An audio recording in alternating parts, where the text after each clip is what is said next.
നിങ്ങള് ഇവിടെ മുസ്ലിങ്ങളെയും മറ്റു മതസ്ഥരെയും ക്രിസ്ത്യാനികളെയും മറ്റു മതസ്ഥരെയും ഹിന്ദുക്കളെയും മറ്റു മതസ്ഥരെയും ഒക്കെ നിരന്തരമായി തെറ്റിക്കാനുള്ള പരിശ്രമങ്ങൾ നടത്തുകയാണ്. എന്നിട്ടോ നിങ്ങൾ ഒരു കാര്യം ചെയ്തു.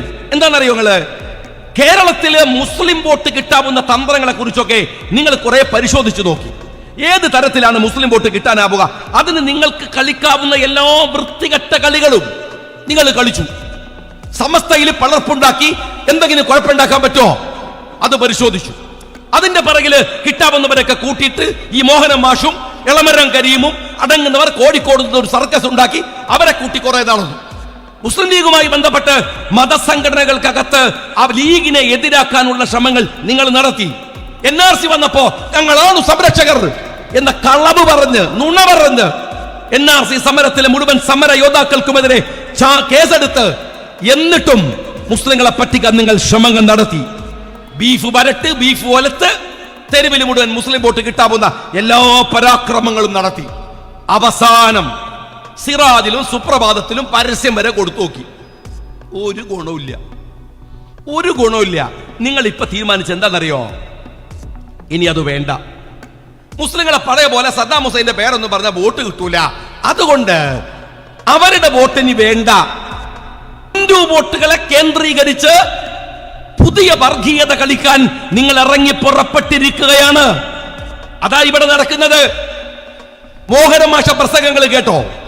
ഏതാനും ദിവസങ്ങൾക്ക് മുമ്പ് മോഹനം മാഷ് നടത്തിയത് പ്രസംഗമുണ്ട്. നിങ്ങളൊക്കെ കേട്ടിട്ടുണ്ടാകൂ. എന്താ പറയുന്നത് നിങ്ങള്? അയാൾ പറയാൻ, ജമാഅത്തെ ഇസ്ലാമിയെ നിങ്ങൾക്കറിയുമോ? ഞങ്ങൾ എന്തിനാണ് എതിർക്കുന്നത് എന്ന് നിങ്ങൾക്കറിയുമോ? ജമാഅത്തെ ഇസ്ലാമി മതരാഷ്ട്രവാദികളാണ്. ഒരു പുതിയ കണ്ടുപിടുത്ത മാതിരിയാണ്. മതരാഷ്ട്രവാദികളാണ്. ആ ജമാഅത്തെ ഇസ്ലാമി എങ്ങാനും ഇന്ത്യയിൽ അധികാരത്തിൽ വന്നു എന്ന് നിങ്ങൾ വിചാരിക്കുക. അപ്പൊ മുമ്പിലുള്ളവനൊക്കെ കണ്ണടച്ചിട്ട് വിചാരിച്ചു. നിങ്ങൾ വിചാരിച്ചല്ലോ. അങ്ങനെ വിചാരിച്ചാൽ അവർക്ക് അധികാരം കിട്ടിയാൽ അവരാരെയായിരിക്കും ആദ്യം ഇവിടുന്ന് പുറത്താക്കുക? സ്കൂളിലെ കുട്ടികളോട് ചോദിക്കണമാതിരി ചോദിക്കാൻ, മുമ്പിൽ കുറെ മൈന്ത് സാധനങ്ങൾ ഇരിക്കുന്നുണ്ട്. അവരോട് ചോദിക്കാൻ, അവര് പറയാ നമ്മൾ ഹിന്ദുക്കളെ അതന്നെയാണ് ഞങ്ങൾ എതിർക്കണത്.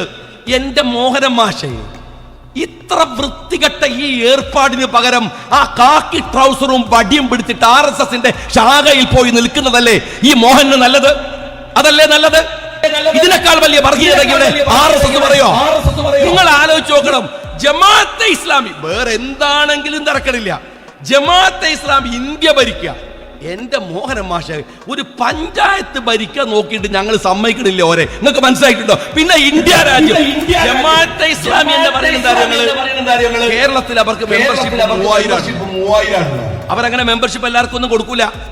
അതങ്ങനെ ഒരുപാട് നിബന്ധനകളൊക്കെ ഉള്ള ഒരു കേഡർ സാധനമാണ്. അവർക്ക് ആകെയുള്ള മെമ്പർഷിപ്പ് 3000 മെമ്പർഷിപ്പ് ഉള്ള. ഇനി അല്ലെങ്കിൽ മോഹനം മാഷോട് ഞാൻ കാര്യം പറയട്ടെ, നിങ്ങൾ വെറുതെ വിഷമിക്കണ്ട.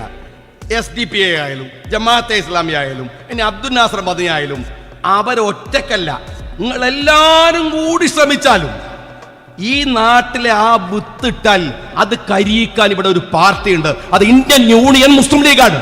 ഞങ്ങൾ നോക്കിക്കോളാം. നിങ്ങൾ ഇവിടുത്തെ ഹിന്ദുക്കളോട് പറഞ്ഞിട്ട് ഈ ഹിന്ദു സമൂഹത്തെ തെറ്റിദ്ധരിപ്പിക്കാനുള്ള പണിയൊന്നും നിങ്ങൾ എടുക്കണ്ട. സങ്കല്പിക്കുക, ഏത് ജമാഅത്തെ ഇസ്ലാമി ഇന്ത്യ ഭരിച്ചാൽ നമ്മളെ പുറത്താക്കൂലേ? എന്തൊരു ഇയാള് പൊട്ടനാണെന്ന് പറഞ്ഞൂടാ. കാരണം അത്യാവശ്യം സാധനങ്ങളൊക്കെ അടിച്ചു മാറ്റാനുള്ള ബുദ്ധിയൊക്കെ ആയിട്ടുണ്ടല്ലോ.